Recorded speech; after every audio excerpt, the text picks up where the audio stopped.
মঙলদৈ সাপ্তাহিক বজাৰত উত্তপ্ত পৰিস্থিতি। মাছৰ দৰদামক লৈ এজন খিলঞ্জীয়াক মাছ বেপাৰীয়ে প্ৰহাৰ কৰা ঘটনাক লৈ উত্তপ্ত পৰিস্থিতি। ভাঙি লণ্ডভণ্ড মাছৰ বজাৰ।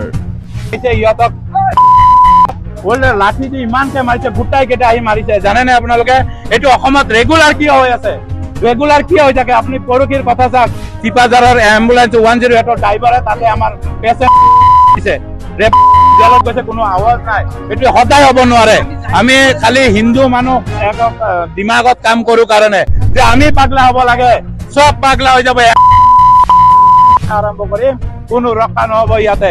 আজি এইখিনি ৰাষ্ট্ৰীয় বজৰং দলৰ আপোনাৰ পৰা আমি ভাবুকি দিছো যে তেওঁলোকে ভালে ভালে যায়। এতিয়া কমিটি প্ৰেচিডেণ্ট আহি পেলাই সোনকালে মাপ খোজক আৰু ইয়াৰ বিষয়ে আলোচনা কৰিব লাগে। কাৰণ সৰু সৰু মাছ বেছে, আপোনালোকে দেখা পাইছে সিহঁতে 5টা 6টাকে দা আনিছে। এইটো ষ্টৰ ৰুম বনাইছে, কিবা কাজিয়া লাগিলে তাৰ পৰা লৈ আমাৰ মানুহৰ ওপৰত অস্ত্ৰ প্ৰয়োগ কৰিব, এইটো ধান্দা থাকিছে। আমি কেতিয়া মানি ল'ব নোৱাৰিম। ইয়াতে ৰাষ্ট্ৰীয় স্বয়ংসেৱক সংঘ, বজৰং দল, ৰাষ্ট্ৰীয় বজৰং দল, হিন্দু সংগঠন গোটাই কেইটা আমি একেলগে আছো আৰু একেলগে থাকিম। আৰু আমি এই হয় আমি চাওঁ এতিয়া তৎকালভাৱে বজাৰ বন্ধ হ'ব লাগে, নহলে কিন্তু আমি তৎকালভাৱে কেনেকে বন্ধ কৰাব লাগে আপোনালোকে নাজানে। এতিয়া আমি জানাই দিব যদি লাগে। এতিয়া এইখিনি কথা কৈ দিলো, সোনকালে বন্ধ কৰ। জয় শ্ৰীৰাম, নমস্কাৰ, ভাৰত মাতা কি জয়। মঙলদৈ সাপ্তাহিক বজাৰত উত্তপ্ত পৰিস্থিতি। মাছৰ দৰদামক লৈ এজন খিলঞ্জীয়াক মাছ বেপাৰীয়ে প্ৰহাৰ কৰা ঘটনাক লৈ উত্তপ্ত পৰিস্থিতি। ভাঙি লণ্ডভণ্ড মাছৰ বজাৰ।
বন্ধ কৰা যাক আৰু ইয়াতে বিচাৰ কৰাৰ পিছত দোকান খুলিব। দোকান বন্ধ কৰিব, সদায় সদায় এইটো বাহানাগিৰি নচলে।